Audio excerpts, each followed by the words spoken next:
It's The Circuit with Valerie. I'm your host, Valerie Somerville, and we're back. Ladies in a lively living room, hearing what women don't say. Now, I promise you, if you didn't check out part one, shame on you because you missed out on some amazing restaurants if you're visiting the city of Atlanta or if you live here. And of course, the knowledge and the wisdom that was dropped in that particular show, you can't get again. So check it out. But tonight, we're going to continue the conversation. And back with me is Sherida Holmes, Ashley Patterson, Princess Millens, and Angel Devon. Now, ladies, last time when we were talking, we talked about communicating in the bedroom when you're married. Mm-hmm. And we know that communication needs to be open. We know that that's something that should be a part of your relationship. And so many times couples don't extend themselves in that area as it relates to communications, and they miss out on the freak and their husband or being pleased the way that they want to be pleased. And so I think that that's important.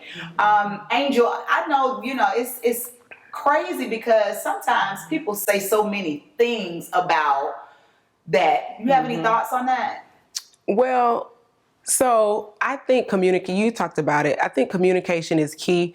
And sometimes in relationships all across the board, we forget that things are not always understood. So communication is key because you don't want to assume that someone already knows something. So that's why I think communication is key, especially in the bedroom. And the other thing is that what I like today, I might not like tomorrow. So right. If we're doing it one way, we might not want to do it that way tomorrow. Let's be clear. Right. I didn't even think about that. Right. A whole nother level of thinking. Yes. So I think, again, whatever people are saying on the outside may not pertain to your relationship, which is why you can't listen to your friends and what they're doing that works for them. It's right for them. So, and it goes back to what we said last time, guys. Relationships really are between you and your partner, not some quote unquote expert in that area. Absolutely. Social media. Standards. All of that. Exactly. It's all about pleasing your mate. Right. What we didn't talk about last time is mixed relationships. So we're all beautiful African American women. Yes. How do you feel when you see our handsome, fine African American men crossing those ethnicity barriers and dating? Now that's a stickler for me. So here's what I want to say, but let me start with the obvious. I'm not talking about if a man, African American male, happens to meet someone of another race. What I'm about to say is not that. Right. Because love is love and it does connect. But this is what bothers me, people. When my brother, who has 25 cents, and we've been down like 4 flat tires, but the minute you start making $5 and more, then I am not of value to you. And now you tell yourself you have to go outside and and connect with someone else just because of the way they look, because the look is what you're going for and not the character, the morals. But here's my problem. So our value isn't where it should be, but we look just like your mama, your grandmama, and your sister, and you love them. But then you go out here and you spend all your money, all your precious money that you make on them. And then you come back, and again, this is not speaking, against organic. But then when you come back and just take what I've always said about the NBA, NFL, and all of them, and line the wives up. 75% of them look just alike, and so does all the children. So we can mix and match, and who would ever know? But if you not stay, because I'm not saying stay, but if you would just give us a chance. That's all I'm saying. LeBron James, give us a chance, and it wouldn't be as, out of the norm, I guess is what because I just feel like it's a thing now. Yeah. Well, the minute they make it, oh no, I can't, because now we talk too much, we too loud, we're too opinionated, but you needed all of that when you didn't have anything. because it was our partnership that got you where you were. True, but I also think that someone said this, and they said, you know, they put them in environments with those type of women, and that's who they connect to. Okay. Right? Mm-hmm. I don't know how true that is.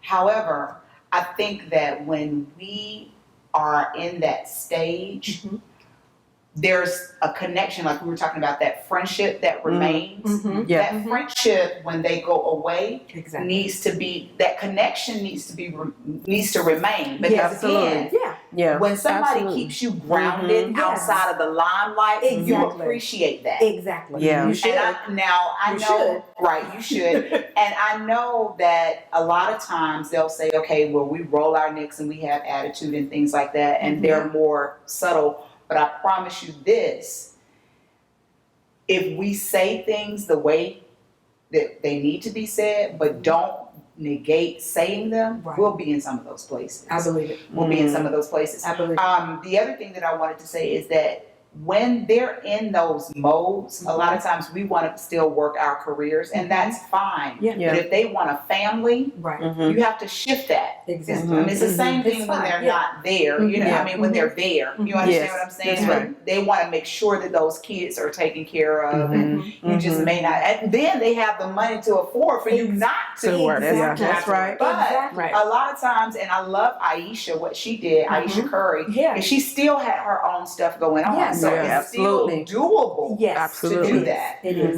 So I think that that's something that we can learn as we're Absolutely, dealing yeah. with Exactly. men that may potentially Yeah. be Exactly. going to a high status. Mhm. And that's the same for the corporate world. Exactly. They want, you know, when you show up, they don't need you interrupting their conversation with Right. whoever they're talking to or whatever. Mhm. And if you come to the business, I mean, we know Yeah. these things. You Right. understand what I'm saying? But a lot of times we get, well, why you gotta go? And why you know, you always Absolutely. gone. That's Why you right. gotta do this? And that's when you run them right on to someone who does not mind, Mhm. Right. who's not concerned, Exactly. Mhm. who says, oh, babe, how was your meeting? Mhm. Yes. Mhm.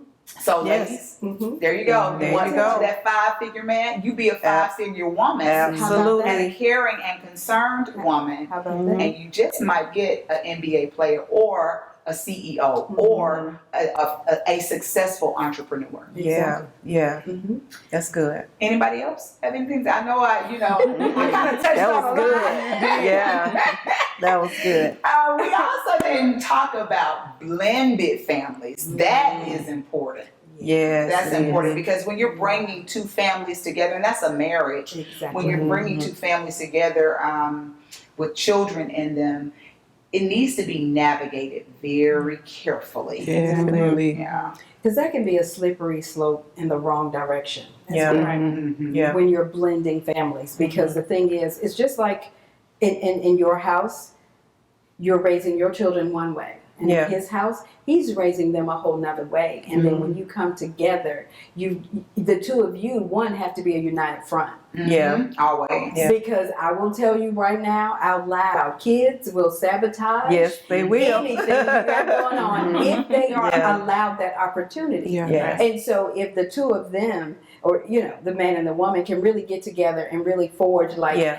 I know what you're used to, this is what I'm used to, but let's kind of compromise in the middle and see what we can do. And then always as a front, the two of you then discuss with the children. Absolutely. Mhm. Yeah. And when I say discuss, I mean discuss. Don't go Detail. in saying, Right. you're going This to how do it's this gonna and be. this how it's going to be and this your new mama. No, let's have a conversation Exactly. That because to me, includes them. yeah, Exactly. because you want their buy-in. Yes. Absolutely. And the minute you can do that, to me, I think that brings more harmony Absolutely. than it does the opposite. But we have to be cognizant to try to like set the stage or the foundation of the blending Yeah.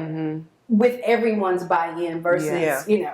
two people bickering back and forth. You know what? Yeah. Go ahead, Princess. No, I was getting ready to say, and that is a really important part because even during the courtship stage, you want to kind of blend in You and should. spend that time together, even with your children. You should. Have everybody come together so that when those conversations come up, Exactly. you're not sitting them down and Exactly, saying, you yeah. know, all of this happened during the friendship, during the courtship, when y'all are thinking about getting married, Exactly. and maybe this is something that we're gonna do. Now it's time to have that conversation. But going back to what you said, clear conversation up front is gonna tackle all of that. I wanted to say that is a good tactic to use even when you're dealing with children in a regular family. Exactly. Yes. Because Exactly. they will, like you said, come between you and try They will. tear you apart on what you all have already agreed is how it's going to be. Exactly. And so it leads to the point where you need to have a vision for your family. We talked about this with the guys as well, but vision for everything, how you're going to function on vacations, how you do whatever you do. And with those blended families, I like what you said, Princess, about the courtship,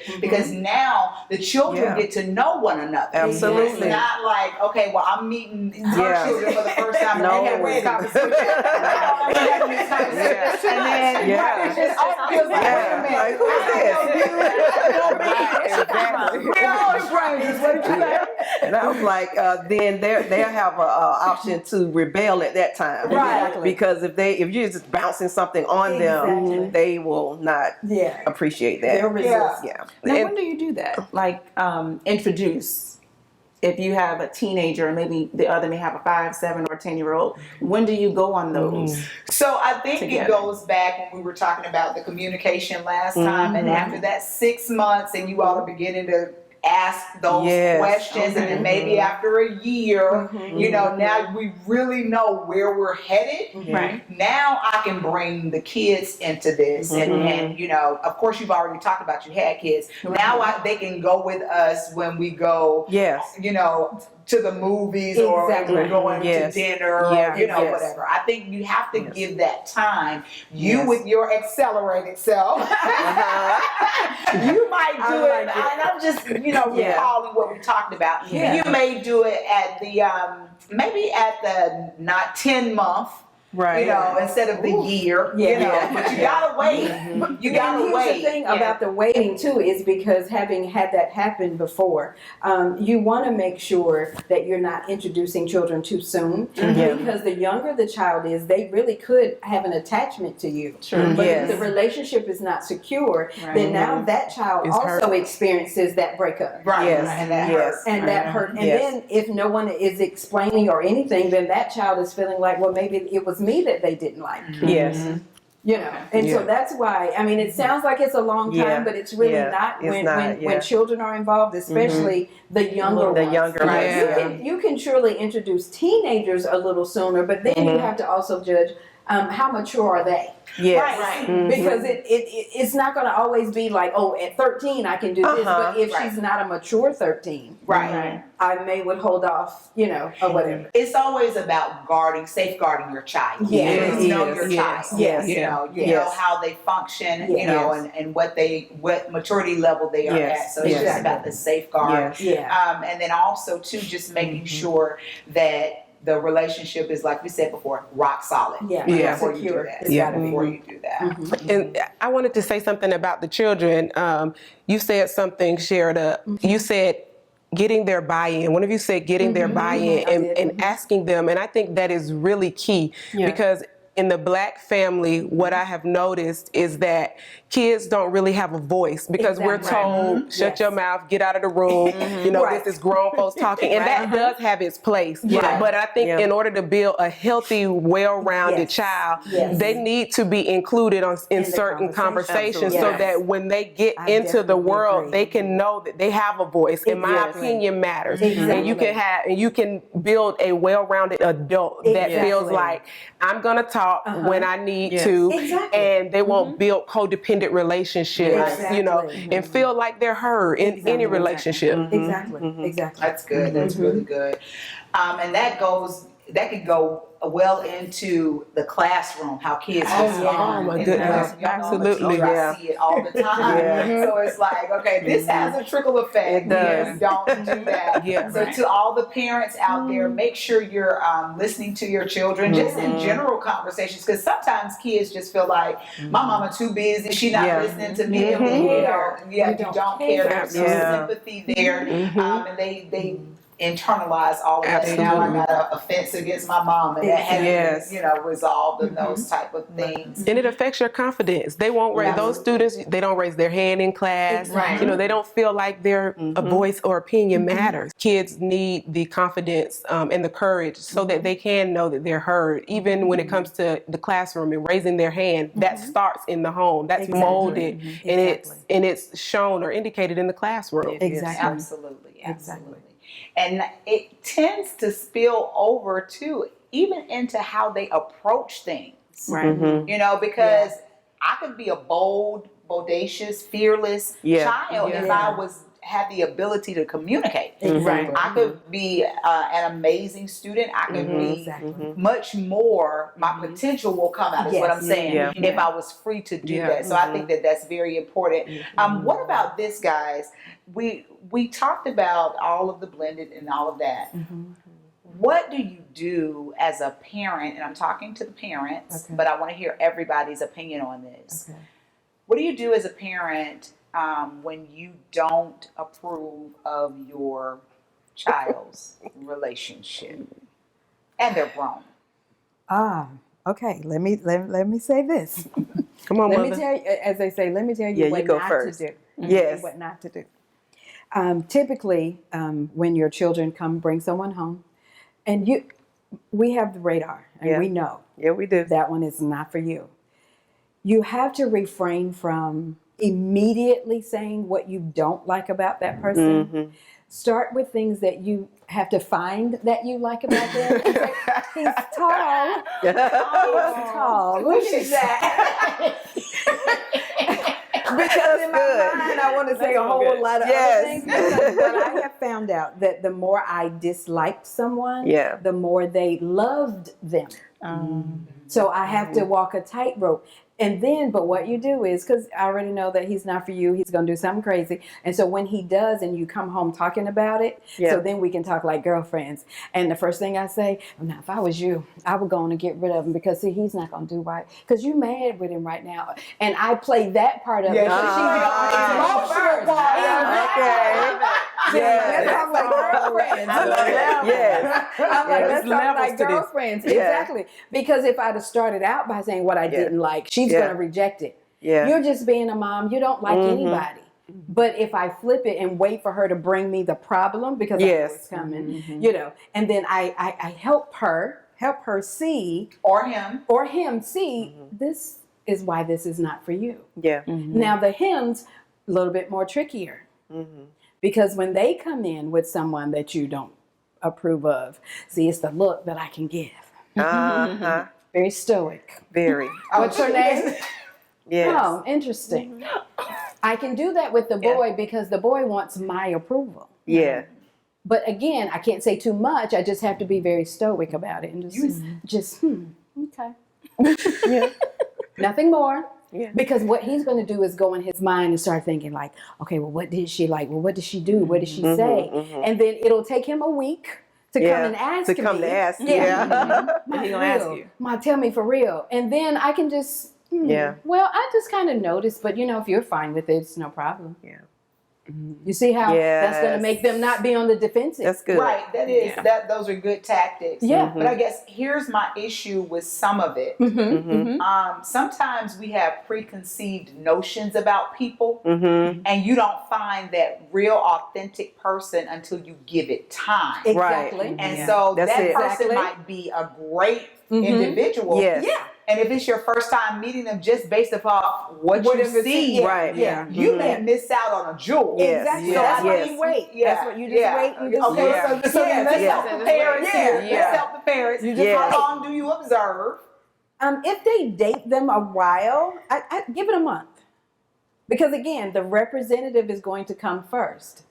For the guy, the girl is going to be overly, you know, attentive to me, and the guy is going to be the same way, you know. But after about a month, and they've seen me around the house with a sweatshirt and my urban clothes. If they come to me, right? Because they may not come to but they see, might mine not do, 'cause come. they like to cook it. So, but the thing is, when they see me in my urban clothes, then that's when they're more comfortable. Yes. And then that's when you know what comes out is who they are, you know. Yeah. Because then if they get too comfortable, it's like, oh.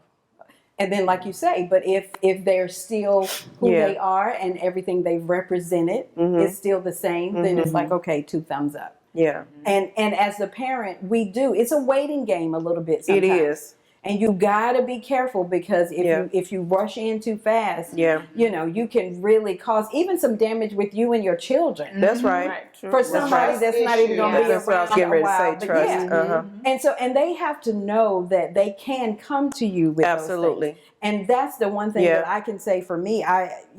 Not the greatest parent, but I can always say that my kids they knew I had an open door policy. Mm-hmm. And the only thing I would say is, now be respectful about whatever you're getting ready to say. But Right. other than that, That's it. come tell me. Mm-hmm. Say That's it. right. And say it however Say you're what you need thinking, to and say. say what you need to say. And we talk about it. Because again, I have to be a little bit, reserved about like jumping in, as Mama Cub can be. I like that. The younger me feels like, okay, I don't want her to say anything. But the older me, Yeah. once everything is over, I'm telling my mom, look at everything. Right. Tell me That's now. right. Like, don't Right. wait 3 months. That's I don't it. have that kind of time. Like, Right. no, tell me what you see now. Yeah. Right now. Well, but, right, waiting, Yeah. that waiting period is good. That waiting period Yeah. is good because Tell me what you said. yes, mamas have discernment. Yeah. We know that as ladies. Yeah, we do. However, Yeah. that first time might not not be get the anything. time. Yeah. You Yeah. understand what I'm saying? Right, that's I mean, because first of all, he's timid. Right. Right. Oh my God, that's our mom. Yeah. Right. Yeah. Yeah. And then also around that time, for me, it's 6 months in. Yeah. when they Okay. probably meet my parents. So for me, Exactly. don't Right. wait 6 months to tell me when I'm already in 6 months. No, Right. Tell me now. Okay, I love to say now. Exactly. You know, 3 Yeah. months. I'm like, Yeah. okay. Yeah. Okay, so good deal. So that Yes. made me wonder, when do you bring him home to meet your mother? Again, well, that goes back once again to what we're talking about, just the journey of your relationship. And once you've gotten solid, Yeah. then that's when you introduce them to the parents. I know parents are antsy. Yeah. Well, who you dating? When Right. you gonna get married and all that kind of stuff. Yeah. And you tell them, I got friends. Right. You know what I mean? Exactly. And they're like, well, who you going on with? Chico. Right. But you don't do that formal introduction Yeah. until you really know, because So you Chico really might know. not be the one. That's right. Who might be the Right. one is Ty. Ty got it down pat. And now Ty he has graduated and earned the respect of me, understands how Yeah. priceless I am. Now Right. he's Yeah. ready to meet the crown jewel. You Yes. understand what I'm saying? Absolutely. That's good. That's good. Yeah.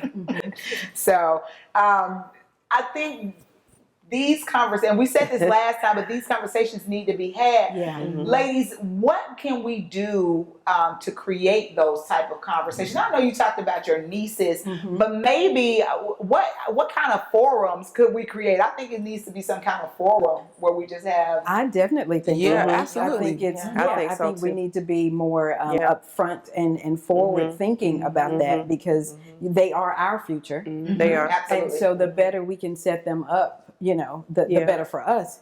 I think we do start creating our own conferences for teenage girls or early Mentorships. 20s. Yeah. And have something, like this in this kind of setting, but have them be in the audience, and then they can ask questions. And then what we have to do is we have to be transparent. Right. That's right. Right. We not only need to tell our successes, but our failures as well. Absolutely. Because if they don't see, if they think that we've never done anything, Right. to Then me that bar is set so high, then they say, oh, well, never shut mind. down. I can't reach it. Right. Like, now I'm already They're like, never mind. Yeah. But if we can, as transparent as we can, because granted, Some everybody things. can't Some handle what things. you call it. Everybody can't handle the wood. Right. Right. But if you are transparent enough that Yeah. they get it, that says, okay, she's seen something and she's done something. Yes. And now look at her now. Yes. Because you want to help kids understand that just because you're here don't mean that you can't progress into something Yes. better. Right. Yeah. So here's what I would say That's to it. that, and we always say conferences and groups and all that, but I think sometimes it can also happen on a one-on-one basis. I was thinking the exactly. same Yeah. thing. Because sometimes Yeah. you run across an individual, whether it be at church, Yeah. at work, you know, and when I say work, you know, somebody who's younger than you at Exactly. work, and they need that kind of guidance, and you all have already developed that relationship. Exactly. I love the mentorship program idea. I love that. Yeah. But those one-on-one walks is what creates that Oh, yeah, intimacy and absolutely. that trust and Yeah. all of those Exactly.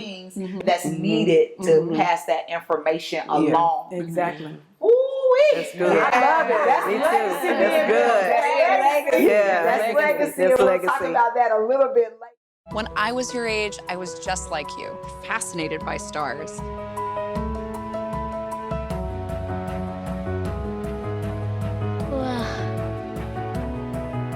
But now I get to search for life in the universe. And who knows, maybe life is looking for us too. So we're like aliens to them? Yeah. Does anyone want to be a scientist now? I do.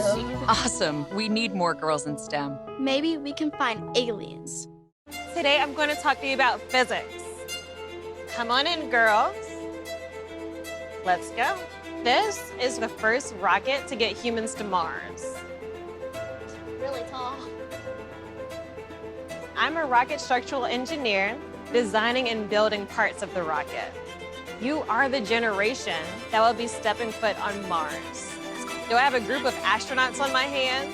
Yes. You can become a rocket scientist or whatever else you want to be.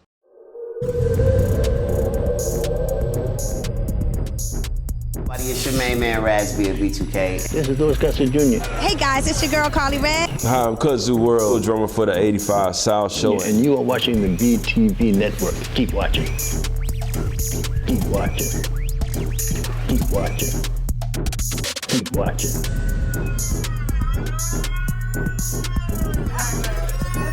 Keep watching. Keep watching. Non-profit organization. Keep watching.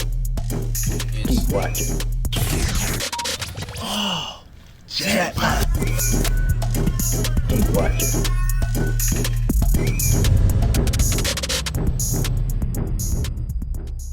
All of us have been purposed to bring God praise and glory. Yes. And the way that you act out that purpose is totally up to you and your purpose. Exactly. Yeah. He's given it to you. Exactly. And even it could be based on your gifts, talents, whatever. And for those people that don't believe in God, well, Yeah. You missing you out. gotta figure that one out. That's it. Talk to us. But promise for me is knowing that there's expectation. It raises my level of expectancy. Yes. I put my faith in it. Yes. Yeah. I know that the promises of God are yea and amen, and it makes that ground solid. Yes. Absolutely. I don't care what happens. Circumstances may come and go, but that promise is not a promise. changing. Exactly. It's Yes, not it changing. is. Exactly. Yeah. It's not changing. So Love it. I love it. Yeah. Girl, look, I can walk in that all day. Yeah,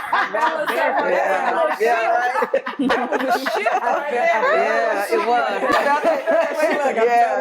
Yes. Look, when you talk about promise, you know those steps are ordered. Yes. Yes. You know that you don't have to worry about That's having right. good days and bad days as long as you keep your focus on that promise. That's it. You walk it out. And walk You it said out. by yourself. By yourself. Or with somebody. Or with But it's somebody. that promise. Promise. Yes. You know the outcome with the promise. You sure do. No matter what's No going on guess in that it. moment, Yeah. you know that outcome. You know the outcome. That's it Yeah. already. And it's like, it is so. It is so. Right. Yeah. And so you just keep walking. Yeah. Keep walking. I heard someone say a lot of times instead of speaking our promises, we look at the circumstance and we don't talk to the circumstance about our promise, but let the circumstance is talk to our promise. Talk to our promise. That's right. When it That's doesn't good. change. Yeah, It that's doesn't good. change. We're Yes. supposed to tell our circumstance, no, this is the This promise. is what it said. This is what it said. It is. I don't care what you're talking about. Right. That may. I got Yeah. this. Right. Let me be clear. We are more than a conqueror. Yes. Okay? Yes. We That's are right. Let me be victorious. clear. Okay? I'm just Let's saying. be clear. And it goes back to those affirmations being built on the word of The God. word of God. Exactly. Yes. Man, ladies. I love this. I love it. Now, when you talk about promise and you look at just the temperature and the climate of what has happened during the pandemic and people losing their jobs and all of that, here's where the promise kicks in. And this is the practicality of it for those that may not believe in God or whatever. When you have that belief in God and know that He is a way maker, and you know that He's going to open doors, you don't have to worry about jobs. Don't get attached to things. Don't get attached to things, because again, He's going to provide for you, and that promise is still there. And so with those promises, the mindset shifts you from losing to God stretching and winning again. And So the other thing too with that is that people have to understand, we have to understand, the job was just a source. It was just a source. It was God a is a resource. There you go. The resources never give out because He has, all the earth in His hands. The job was just a source. Sometimes you lose a job because it's time for you to move. And you've been feeling that nudging all along, but you wouldn't move. Because for you got that security in this job. And I am whoever I am. But if God says, well, if I'm the resource, I got you that job. You think I can't get you another one? And that's it. By you saying says that you trust yourself and you don't trust Him. Exactly. He tells you to move. Exactly. You gotta go. Exactly. And that's where that relationship with God comes in. And guys, it's so important. I can't stress to you enough. If you're watching this and you don't have a foundation of faith, please, please, I'm not going to say go join a church somewhere, but take the time to get to know Jesus. Get a Bible and start reading on your own and start researching. And then find an assembly that you enjoy the word and how it's connecting you to the principles and purposes of God in your life so that you can walk out that relationship. And I know I went there, guys, but sometimes you have to. Go there. You just don't know who's watching, because a lot of this pandemic really shook the faith that some people had in God. Absolutely. And because they've been out of church so long, they feel like they don't need it. But you still have to pick up your word. I don't care if you go or not. You still have to develop that relationship, and you do that through prayer. You do that through reading your word. You do that through trusting Him. You do that through, continuously putting into practice. I just needed to spend a little time there. That's good. That's good. Because there's a lot of hurting people. Absolutely. It really because is. not only losing jobs, we lost family members. And some were matriarchs in the family. A lot of them were. And a lot of them put so much faith in that person, and now that person is gone. A lot of people are sitting home thinking, so now what? And like you say, but if you have God as the center, you can recover and bounce back.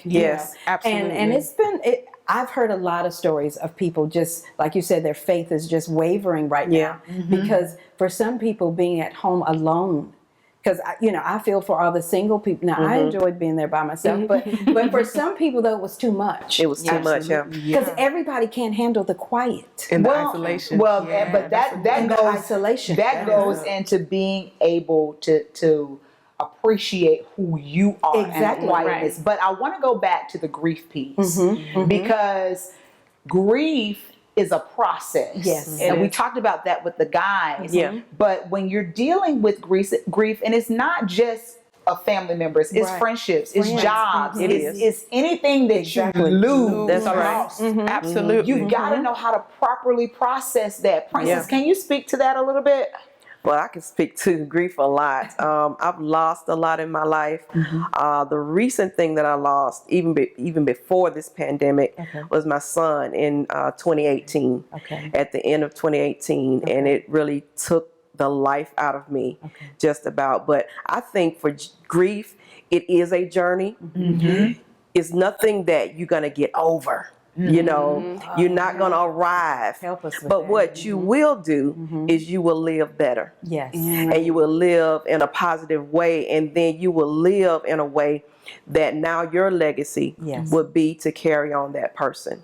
So that's my son right now. you know, I live to, you know, what did he bring to the earth that I can carry on, that me and my daughters can carry on. Okay, great. But I don't sit and wallow in sorrow. I used to, you know, of course, when it first happened. Yeah. And again, you know, not saying that I will never not cry again, because I will, and I still do. Yeah. But I can sit, I can remember him in a positive light. Exactly. I can appreciate God Yes. for even letting me have him for 20 years. That's right. You know, because you know, you have to look at the blessings. So it's going back to having that foundation in God, because whatever is in you It's going to come out of you in a trial or a tribulation, right? So, you know, faith was already in me. That's good. So even though some of those times faith didn't come out, but I tell you, you will learn to live better. And I just encourage people, if you are still grieving, if you lost somebody in this pandemic, before the pandemic, I know I've lost my mother, I lost my nobody's living.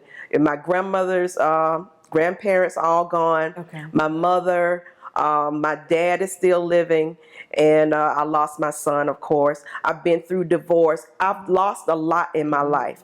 But I thank God for who I am today. Because those difficult times, even in grief, it shapes who you are. Absolutely.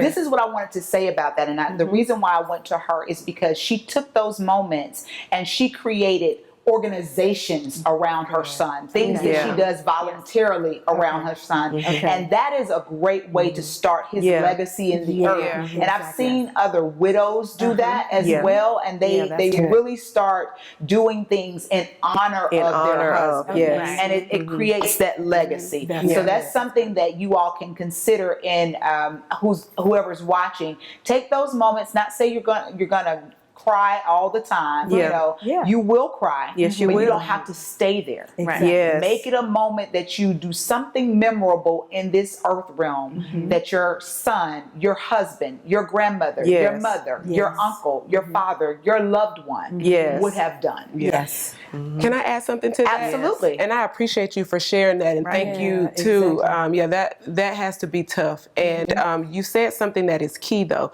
You said, I will never get over him. And I think sometimes that's people have this weird goal that the goal is to get over them. But the goal is to learn how to live without them, but keeping their legacy alive. That's good. And that is a part of the grieving process, making sure you are able to keep that person alive in some way in your heart, and spreading their message and what they meant to you. And I would also add to what you were saying as advice for people. If the emotions get too hard and become so prolonged that it is impeding your daily process and your productivity, remember that there is professional help.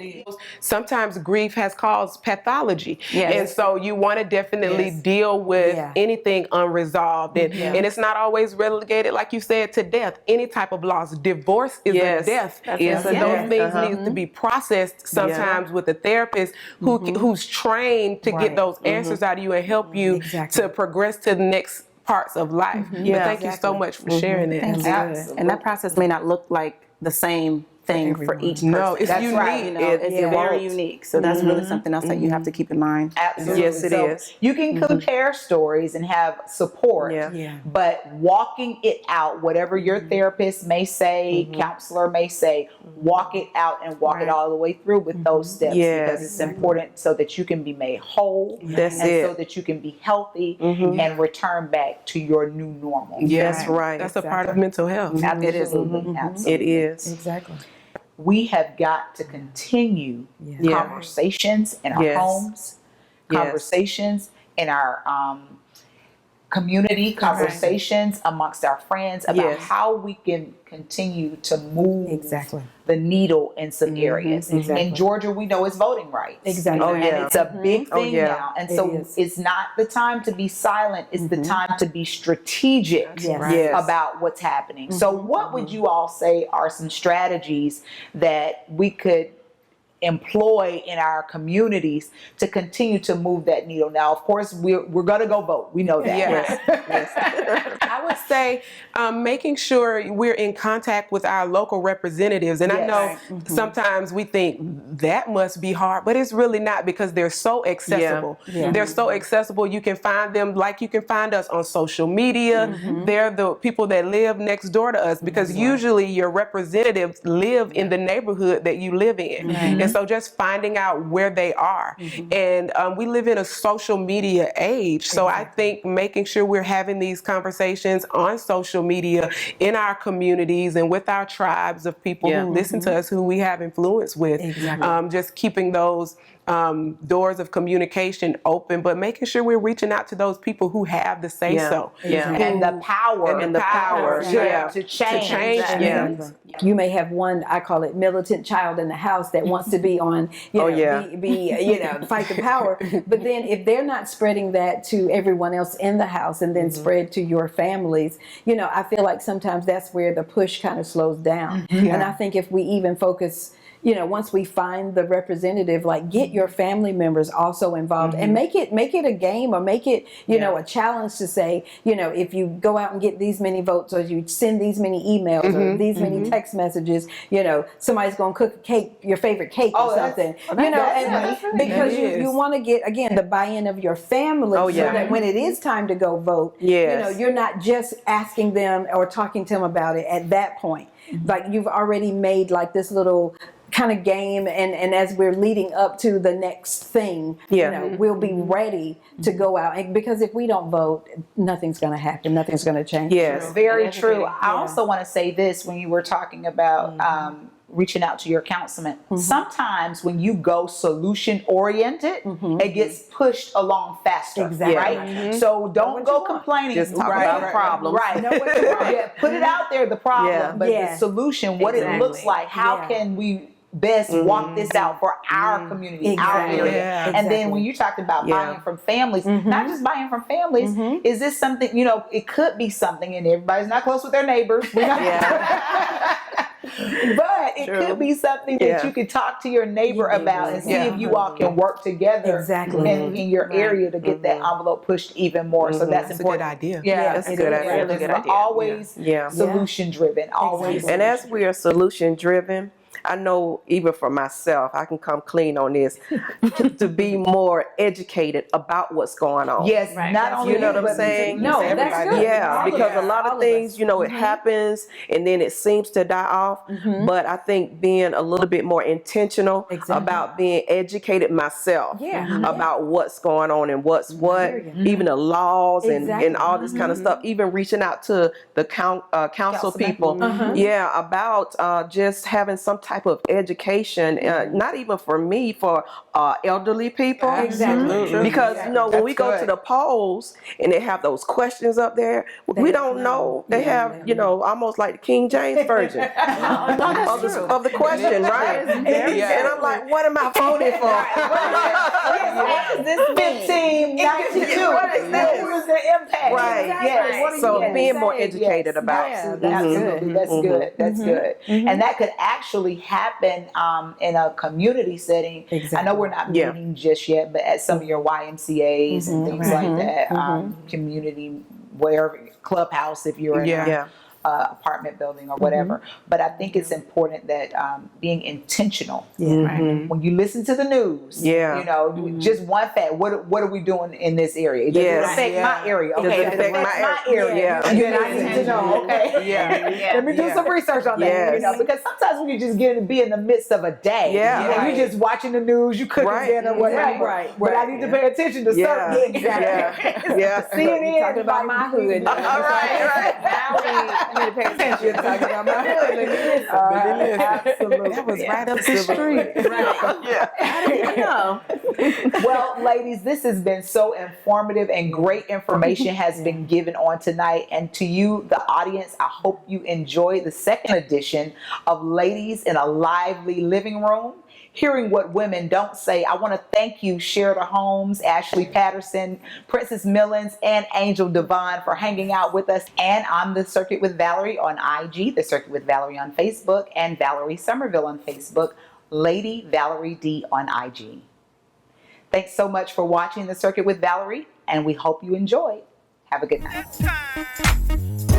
Valerie.